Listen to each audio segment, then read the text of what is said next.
नमस्कार, बंसल न्यूज में आपका स्वागत है। मैं हूं दीपक मिश्रा।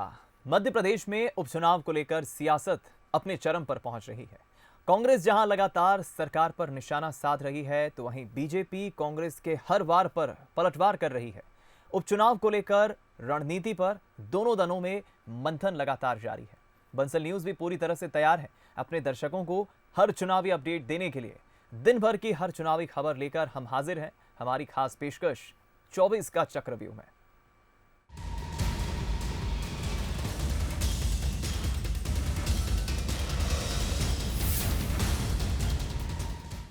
ज्योतिरादित्य सिंधिया के गढ़ में कांग्रेस फूंक फूंक कर कदम रख रही है। विधायकों की बगावत के बाद अब कांग्रेस ग्वालियर चंबल अंचल में नए सिरे से अपनी कार्यकारिणी खड़ी कर रही है। वजह साफ है, कांग्रेस को अब भी ये डर सता रहा है कि बागी नेताओं के समर्थक कहीं अब भी पार्टी में छुपे न बैठे हों, जो चुनाव के एंड मौके पर एक बार फिर धोखा दे दें। फूंक फूंक कर कदम रखेगी कांग्रेस। कांग्रेस को फिर भितरघात का डर। सिंधिया के गढ़ में सतर्क हुई कांग्रेस। सिंधिया समर्थकों की परखी जाएगी निष्ठा।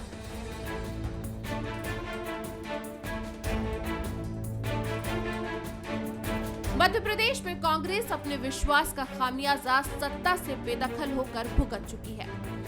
विधायकों की बगावत ने चलती हुई सरकार गिरा दी और अब जब दोबारा 24 सीटों पर कांग्रेस अपनी किस्मत आजमाने जा रही है, तो कांग्रेस को डर है कि कहीं फिर पार्टी में कोई विभीषण न छुपा हो। यही वजह है कि कांग्रेस अब फूंक फूंक कर कदम रख रही है। कांग्रेस ने कार्यकर्ताओं की पुरानी कार्यकारिणी भंग कर दी है और अब तलाश है उन भरोसेमंद लोगों की जो पार्टी के प्रति ईमानदार हो। कार्यकारिणी भंग करने का मकसद ही ये था कि चूंकि जो लोग पार्टी छोड़ के चले गए, उनके कई समर्थक उस कार्यकारिणी में थे और कहीं ना कहीं उनकी निष्ठा उनके प्रति थी और कहीं ना कहीं पार्टी की विचारधारा के विपरीत वो काम कर रहे थे। तो हमने उसको भंग करके जो जाना चाहते हैं, हमने उनको खुली छूट दी है कि पार्टी छोड़कर चले जाए। जिनकी गतिविधियाँ हमको संदिग्ध लगी है, पार्टी विरोधी लगी, उन पर हमने अनुशासन की कार्रवाई करी और जो नई कार्यकारिणी बनेगी वो योग्य लोगों की बनेगी, ईमानदार लोगों की बनेगी, जिनकी पार्टी के प्रति निष्ठा है, जो पार्टी के प्रति जिम्मेदार है और जो इस तरह के अवसरवादियों से दूर है। ऐसे लोगों की कार्यकारिणी शीघ्र बनाएगी। उपचुनाव में कांग्रेस के लिए सिंधिया का गढ़ भेदना एक बड़ी चुनौती है और चुनौती के साथ डर भी कि कहीं अब भी कांग्रेस में सिंधिया के कुछ समर्थक मौजूद न हो। पार्टी को उसके सूत्र बता रहे हैं कि जो पार्टी के अंदर हैं, वो ऐन उपचुनाव के मौके पर पार्टी छोड़ सकते हैं। ऐसे में खासतौर पर जिन कार्यकर्ताओं के भरोसे कांग्रेस जीत का सपना देख रही है, पार्टी के प्रति उनकी निष्ठा है या वो किसी और के लिए ईमानदार है, इसकी पूरी छानबीन की जाएगी। की भूमिका क्या रहने वाली है, संगठन को आप कैसे बनाएंगे, क्यों बनाएंगे। अगर मुझको कुछ बनाया, आपको कुछ बनाया, क्यों बनाया भाई। तो उन्होंने दो बातें कही। आप ये मत कहिए कि ये सही है। अगर आपको बना दिया है तो आप में गलती क्या है, उस पर ध्यान दीजिए। अगर कुछ गलती नहीं तो बना दी तो ठीक बना दिया। तो नीचे से लेके ऊपर तक संगठन बहुत जल्दी बन जाएगा। तो उसमें अच्छे कार्यकर्ता आएंगे, ठीक कार्यकर्ता आएंगे, नौजवान भी आएंगे, हमारे अनुभवी लोग भी आएंगे। कांग्रेस में उपचुनाव को लेकर बैठकों का दौर शुरू हो चुका है। सभी वरिष्ठ नेताओं में जीत को लेकर मंथन चल रहा है। ऐसे में पूर्व मुख्यमंत्री और पीसीसी चीफ कमलनाथ अपने नेताओं में आत्मविश्वास भरने के साथ ही ये मंत्र भी दे रहे हैं कि इस बार कदम फूंक फूंक कर रखना है। ये सियासत है, यहाँ चेहरे बदलते हैं तो नेताओं की चाल भी बदल जाती है। इसी को लेकर सागर खयामी साहब का एक शेर है कि कितने चेहरे हैं चेहरों के पीछे, क्या हकीकत है और सियासत क्या।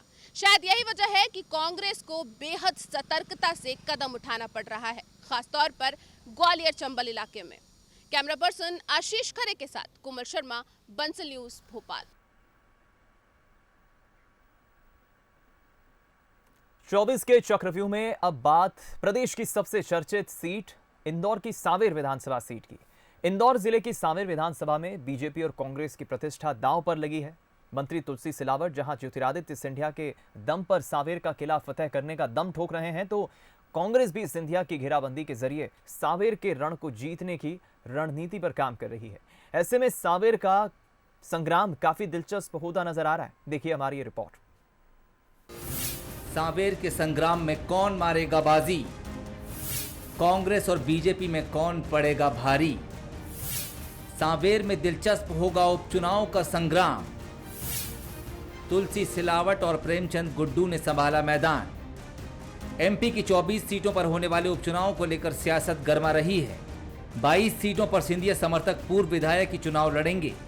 ऐसे में कांग्रेस की रणनीति भी यही है कि ज्योतिरादित्य सिंधिया की घेराबंदी की जाए। मालवा निमाड़ की 5 सीटों में से सांवेर विधानसभा पर सभी की नजरें टिकी हुई हैं, जहां से सिंधिया के सबसे करीबी तुलसी सिलावट बीजेपी की तरफ से मैदान संभालेंगे। पिछले चुनाव में सांवेर सीट तुलसी सिलावट ने जीती थी। फिलहाल वो शिवराज सिंह चौहान की कैबिनेट में मंत्री हैं। मंत्री तो वो कमलनाथ सरकार में भी थे, लेकिन सत्ता पलटने में शामिल रहे। इसलिए मंत्री बने रहने के लिए उनका चुनाव जीतना जरूरी है। तो खुद सिंधिया ने उनकी जीत का बीड़ा उठा लिया है। जब प्राकृतिक आपदा हो तो मैं उनके साथ, फसल बीमा का लाभ नहीं मिलता उसका संघर्ष में उनके साथ। अभी एक एक दाना सांवेर का तुलेगा, ये मेरा संकल्प है। जो शेष रह गए उनको भी तुलवाऊंगा, और जो 2017 और 18 का फसल बीमा का था उसको दिलाने की बात कर रहा हूँ। आप निश्चिंत रहें। और जो एक ट्रेन रेल जो बंद हो गई है उसको भी फिर से चालू कराऊंगा। और सबसे बड़ी सौगात, सांवेर से चंद्रावतीगंज की सड़क प्रारंभ कर रहा हूँ, सांवेर से अजनोद और उधर देपालपुर की सड़क प्रारंभ कर रहा हूँ। इस बीच सियासी उठापटक में कांग्रेस के पुराने नेता प्रेमचंद गुड्डू की भी बीजेपी से वापसी हो गई। कांग्रेस उन्हें सांवेर से मंत्री तुलसी सिलावट के खिलाफ मैदान में उतारने की तैयारी कर रही है। प्रेमचंद गुड्डू ने सिंधिया के खिलाफ पूरी तरह से मैदान संभाल लिया है। उनका दावा है कि कांग्रेस को धोखा देने वाले सिंधिया और उनके समर्थकों को जनता माफ नहीं करेगी और जीत कांग्रेस की होगी। इसका भी जो जिस तरीके से उनने सरकार गिराई है कमलनाथ जी की, कमलनाथ जी जो किसानों के लिए काम कर रहे थे, नौजवानों के लिए काम कर रहे थे, इस प्रदेश के लिए काम कर रहे थे, तो लोगों को आक्रोश बहुत है सिंधिया के खिलाफ भी। और सिंधिया को भी सबक, ये सीट ही है महत्वपूर्ण कि सिंधिया को भी इस पर सबक सिखाया जाएगा। तुलसी सिलावट के लिए सांवेर की सीट बचाना उनकी राजनीतिक साख के लिए भी जरूरी है। तो वहीं कांग्रेस भी सांवेर का संग्राम फतेह कर पूर्व सीएम कमलनाथ के हाथ मजबूत करने का दावा ठोक रही है। ऐसे में अब सांवेर की जनता का दिल कौन जीतेगा, ये देखना भी दिलचस्प होगा। बंसल न्यूज के लिए इंदौर से पीयूष पारे की रिपोर्ट। ग्वालियर चंबल अंचल की 16 सीटों पर होने वाले उपचुनाव की जंग तेज होगी। ज्योतिरादित्य सिंधिया के प्रभाव वाली इन विधानसभा सीटों पर कांग्रेस ने कमर कस ली है। मैदान में कांग्रेस अपने दिग्गज उतारने की तैयारी में है। कांग्रेस के कई कद्दावर नेता जल्दी चुनाव प्रचार के लिए जुटेंगे। बन गई कांग्रेस की रणनीति, जातिगत समीकरण के आधार पर होगा प्रचार, बीजेपी पर होगा आक्रामक प्रहार, उपचुनाव में उतरेगी दिग्गजों की फौज। सिंधिया की काट के लिए मध्य प्रदेश कांग्रेस ने तैयारी शुरू कर दी है।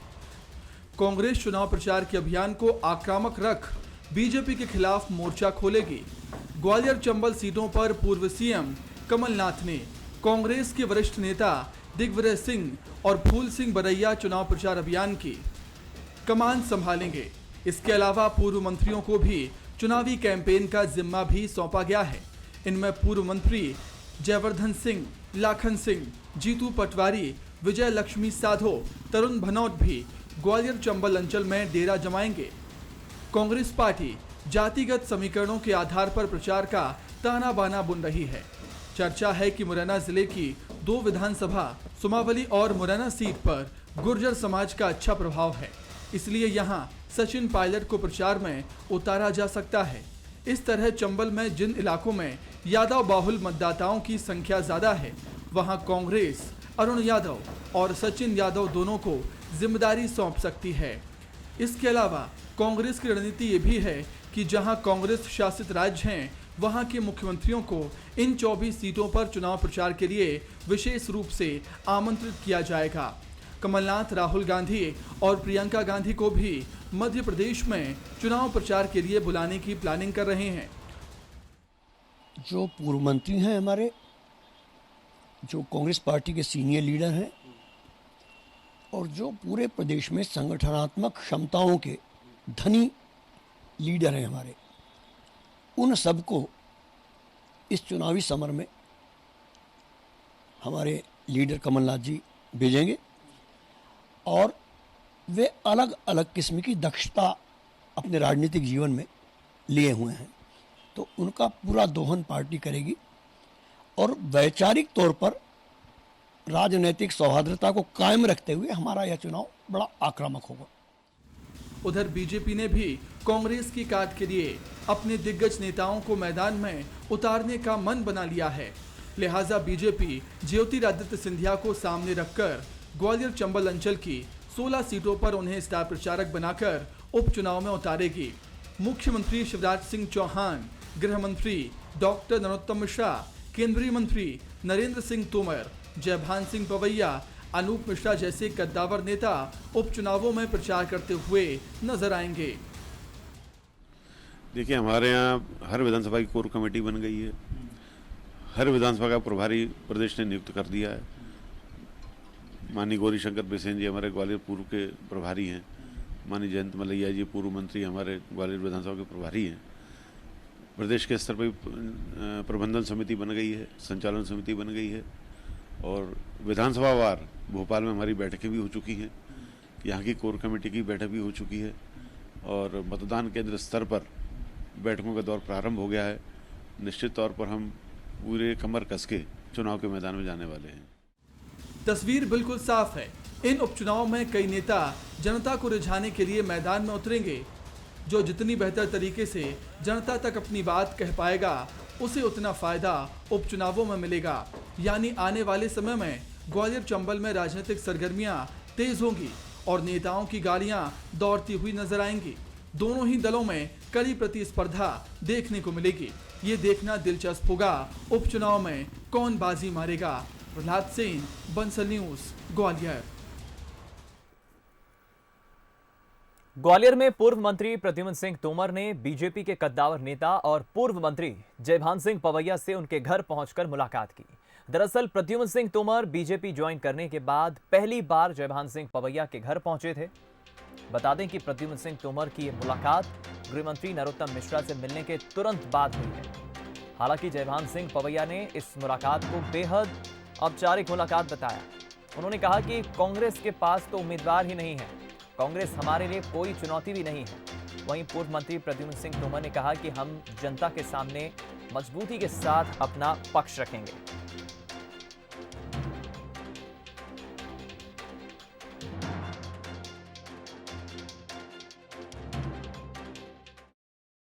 देखिए, हार जीत का निर्णय जनता जनार्दन करती है।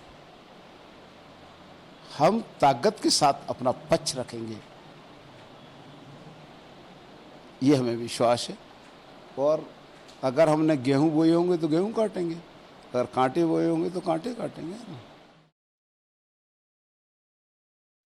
ग्वालियर चंबल अंचल की 16 सीटों में चुनाव होना है। ऐसे में राजनीतिक हलचल तेज हो गई है। पहली मर्तबा जो पूर्व कैबिनेट मंत्री हैं प्रद्युम्न सिंह तोमर बीजेपी के कद्दावर नेता जयभान सिंह पवैया के घर पहुंचे थे। हम बात करने की कोशिश करेंगे। एक अहम मुलाकात उपचुनाव से पहले आपके घर प्रद्युम्न सिंह तोमर पहुंचे हैं, जबकि तस्वीरों में हमने देखा है कि आज तक वो आपके खिलाफ कुछ भी बोलते रहे, दोनों ने एक दूसरे के खिलाफ चुनाव लड़ा, लेकिन अब तस्वीर बदली है, वो आप पार्टी के नेता हैं। तो किस तरीके की मदद मांगी उन्होंने आपसे? नहीं, इसको अहम कहना ठीक नहीं है, बड़ी स्वाभाविक मुलाकात है। एक ही पार्टी के कार्यकर्ता हैं, वो नए परिवार में आए हैं, इसलिए सौजन्य भेंट व्यक्तिगत रूप से ये होती है। कल प्रद्युम्न सिंह जी आए थे मिलने को। बाकी इतिहास की बातें उन्हें छोड़िए। नरोत्तम मिश्रा लगातार 2 दौरे कर चुके हैं। पहले आपसे मुलाकात हुई थी, अब प्रद्युम्न से लगभग आधा घंटे मुलाकात हुई, तो उसका असर है क्या? नरोत्तम मिश्रा एक जमावट कर रहे हैं। देखो, नरोत्तम जी मेरे पुराने मित्र हैं। मुझसे अगर उनकी मुलाकात होगी, मैं जाऊं या वो आए, तो ये सिर्फ पारिवारिक मुलाकात होती है। अब इससे मत जोड़िएगा। कोई उपचुनावों को लेकर अभी इस उम्र में आकर मैं किसी क्लास में पढ़ने वाला हूं कि पार्टी क्या होती है और निष्ठा क्या होती है। ऐसा क्यों इसको समझ रहे हैं? सामान्य बात है। और उपचुनाव आ रहे हैं तो पार्टी के नेता भ्रमण करते हैं, मिलते हैं, जुलते हैं, वो चीज़ अलग है। लेकिन नरोत्तम जी की मुलाकात को इस मायने में बिल्कुल देखना ठीक नहीं होगा। ग्वालियर जो विधानसभा क्षेत्र है बहुत टिपिकल माना जा रहा है प्रद्युम्न के आने के बाद, तो क्या अंदाजा लगाया जाए कि कितने मतों से पार्टी जीतेगी? क्या स्थिति रहेगी पार्टी की?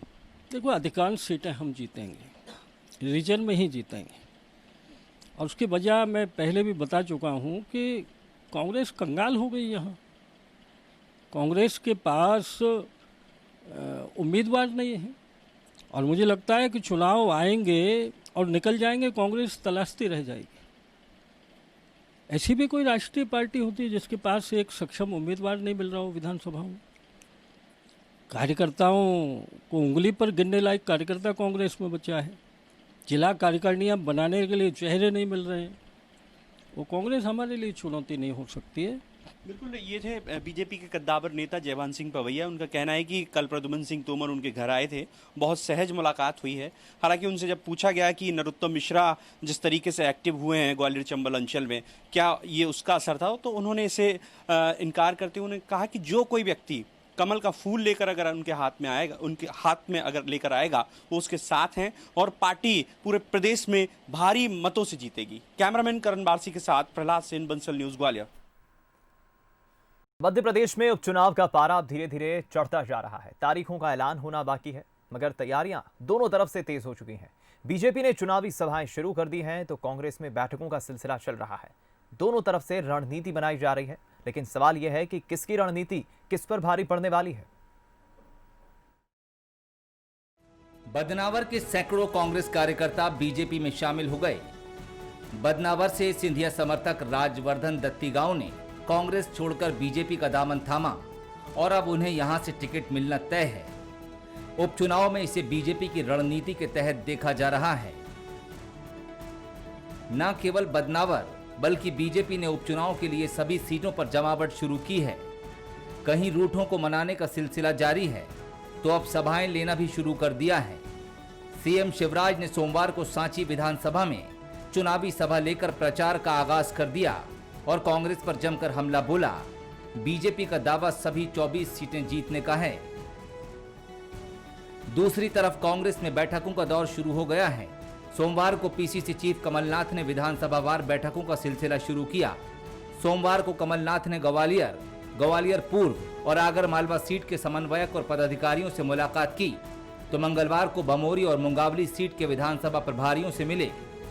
सिंधिया के कांग्रेस छोड़ने के बाद कांग्रेस संगठन इन सीटों पर बिखर गया है, इसलिए पहले संगठन को मजबूत करने की कोशिश की जा रही है। नीचे स्तर पर संगठन कैसा होगा, किसको रखेंगे, क्यों रखेंगे, कैसे रखेंगे, उसकी जानकारी कैसे होगी, उसकी मॉनिटरिंग कैसे होगी। और अगर संगठन हमारा आने दिनों और मजबूत हुआ तो निश्चित तौर से कांग्रेस को सफलता मिलेगी। कुल मिलाकर दोनों तरफ की तैयारियों को देखें तो बीजेपी चुनावी तैयारियों में कांग्रेस से थोड़ा आगे है। जिन 24 सीटों पर उपचुनाव होना है उनमें से 22 सीटों पर कौन प्रत्याशी होंगे ये लगभग तय है। कांग्रेस को अभी प्रत्याशियों को तलाशना है, जिसके लिए वो सर्वे का सहारा लेने जा रही है। जैसे चुनाव आयोग ने संकेत दिए हैं कि सितंबर या अक्टूबर में चुनाव हो सकते हैं। ऐसे में दोनों दलों के पास तैयारियां करने का पर्याप्त मौका है, लेकिन सवाल यही है कि किसकी रणनीति चुनाव में भारी पड़ेगी। Bureau report, Bansal news.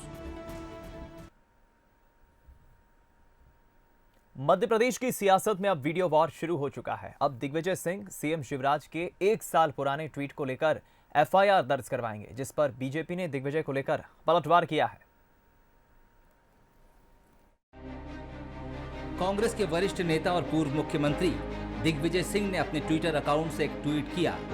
लिखा कि मैं शिवराज के खिलाफ फेक वीडियो ट्वीट करने के अपराध में उसी थाने पर एफआईआर दर्ज कराने जाऊंगा जिस थाने पर मेरे खिलाफ एफआईआर दर्ज करने भाजपा नेता गए थे। दिग्विजय सिंह ने ट्विटर पर दावा किया कि शिवराज सिंह चौहान ने 15 मई 2019 को राहुल गांधी को लेकर एक फर्जी वीडियो साझा किया था। साथ ही एक अखबार में छपी खबर को भी टैग किया है, जिसमें दावा किया गया है कि शिवराज ने राहुल गांधी का जो वीडियो ट्वीट किया वो फर्जी है। वीडियो में राहुल गांधी मध्य प्रदेश के मुख्यमंत्री के रूप में भूपेश बघेल का नाम ले रहे हैं। मध्य प्रदेश के चीफ मिनिस्टर भूपेश बघेल जी। इस ट्वीट के बाद दिग्विजय सिंह ने एक और ट्वीट किया और संबित पात्रा पर निशाना साधते हुए लिखा, संबित पात्रा ने भी कई फर्जी ट्वीट किए, अब किस किस बीजेपी नेता के खिलाफ एफआईआर दर्ज करवाई जाए। दिग्विजय के इस बार पर बीजेपी ने पलटवार किया है। मैं तो स्वास्थ्य मंत्री हूँ, इसलिए मुझे वो स्लोगन याद आता है कि हमें बीमारी से लड़ना है, बीमार से नहीं। 1 साल पुराना कोई निकाल के विषयांतर करने की कोशिश करे, अपनी गलती छुपाने की ये कोशिश है। पहले तो उन्हें माफ़ी मांगना चाहिए कि ये डर्टी पॉलिटिक्स बंद होना चाहिए। और मान लो कि वो है तो उस समय क्या कर रहे थे, किसने रोका था? सोशल मीडिया पर वीडियो वॉर की शुरुआत उस वक्त हुई जब बीजेपी नेताओं ने दिग्विजय सिंह के खिलाफ सीएम शिवराज के फर्जी वीडियो को वायरल करने की शिकायत की। शिकायत के बाद पुलिस ने दिग्विजय सिंह के खिलाफ एफआईआर दर्ज की। इसे लेकर मध्य प्रदेश की सियासत गरमाई और आरोप प्रत्यारोप का दौर शुरू हुआ और अब एक बार फिर मामला गरमाता हुआ नजर आ रहा है। कोमल शर्मा के साथ bureau report, Bansal news, Bhopal. 24 सीटों पर उपचुनाव को लेकर नेताओं के बीच जमकर बयानबाजी देखने को मिल रही है। करेरा में पूर्व विधायक जसवंत जाटव ने कांग्रेस पर जमकर निशाना साधा। जसवंत जाटव ने आरोप लगाया कि कांग्रेस सरकार उनके बताए गए कामों को लेकर संजीदा नहीं थी, क्षेत्र में काम नहीं हो रहे थे, वचन पत्र के वादे पूरे नहीं किए जा रहे थे। उन्होंने आगे कहा कि हमारे नेता सिंधिया ने सरकार के मुखिया को चेताया भी था, लेकिन सरकार की समझ में नहीं आया। बता दें कि कांग्रेस से बीजेपी में शामिल हुए जसवंत जाटव बीजेपी के करेरा से संभावित उम्मीदवार हैं। जिन 22 विधायकों के वजह से कमलनाथ सरकार गिरी, उनमें से एक विधायक रहे हैं करेरा के जसवंत जाटव। करेरा में उपचुनाव की जो स्थिति बनी है वो इन्हीं की बदौलत बनी है, वही भी इसमें शामिल रहे हैं। आज हमारे साथ हैं और हम सीधा उनसे बात करेंगे। आप बीजेपी में आए हैं कांग्रेस को छोड़ के, बड़ा मुश्किल होता है एक बार कोई पद मिले और उस पद को त्याग करके पदविहीन हो जाना। इसके पीछे क्या कारण रहे, क्यों आपने इस्तीफा दिया है, इसके बारे में थोड़ा बताइए। देखिए, जब हम लोग एक जनसेवक के नाते एक जनसेवा करने का मन में विचार रखते हैं और जब जनता के बीच में हम जाते हैं तो जनता के बीच में जाते ही हम अपनी बात रखते हैं। जनता की अपनी अपेक्षाएं होती हैं और जिन अपेक्षाओं को हमने जनता के समक्ष रखा था निर्वाचन में, उस समय हमारी सरकार उन पब्लिक की अपेक्षाओं पर, मतदाताओं की अपेक्षा पर खरा नहीं उतर पाई। यही दर्द रहा है, यही तकलीफ रही है। तो जो कांग्रेस छोड़ के आप 22 लोग पहुंचे हैं, तो ये तो तय माना जा रहा है कि जो उपचुनाव होने वाला है उस उपचुनाव में 22 लोगों को टिकट लगभग तय है। इसके बारे में क्या आपका अनुमान कहता है? देखिए, टिकट देना पार्टी का काम है और एक पार्टी के कार्यकर्ता के नाते हर एक कार्यकर्ता का, पार्टी के हर एक जिम्मेदार कार्यकर्ता अपनी उम्मीद रखता है, अपेक्षा रखता है, इसी मन के साथ वो काम करता है। ये तो पार्टी तय करेगी कि भारतीय जनता पार्टी के किस कार्यकर्ता को वो टिकट देंगे, चुनाव लड़ाएंगे। ये पार्टी नेतृत्व का काम है।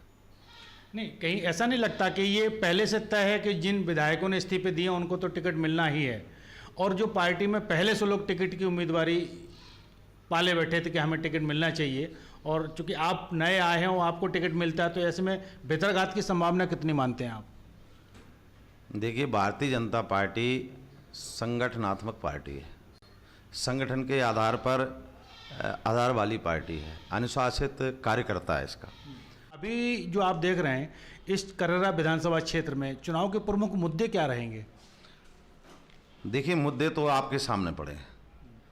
एक माननीय शिवराज सिंह की 15 साल की सरकार और एक तत्कालीन सरकार जो 15 महीने की है, समस्त योजनाओं को बंद कर दिया गया। केवल और केवल छिंदवाड़ा को मध्य प्रदेश मान लिया गया। मध्य प्रदेश की सारी जनता के साथ धोखा किया गया। जब हमने वादा किया था वचन पत्र के माध्यम से कि हम 10 दिन में किसानों का 2 लाख रुपए का कर्ज माफ करेंगे, आप उसके साक्षी हैं कि आज तक कोई पैसा, क्या हम उनका पैसा जमा कर पाएगा? माफ नहीं कर पाए। हम उन लोगों को प्रोत्साहित नहीं कर पाए जिन्होंने हमारे ऊपर भरोसा किया था, जिन्होंने हमसे अपेक्षा रखी थी। तो सारे मुद्दे सामने खुले पड़े। तो ये थे हमारे साथ जसवंत जाटव जी, जिन्होंने हाल ही में विधायक पद से इस्तीफा दिया है। इनका कहना है कि ये अब उपचुनाव होने वाला है, जातिगत चुनाव नहीं है, ये दलगत चुनाव नहीं है, ये मध्य प्रदेश को स्थायी सरकार देने का चुनाव है। कैमरा सहयोगी संजीव साहू के साथ नरेंद्र तिवारी, बंसल न्यूज़, करेरा।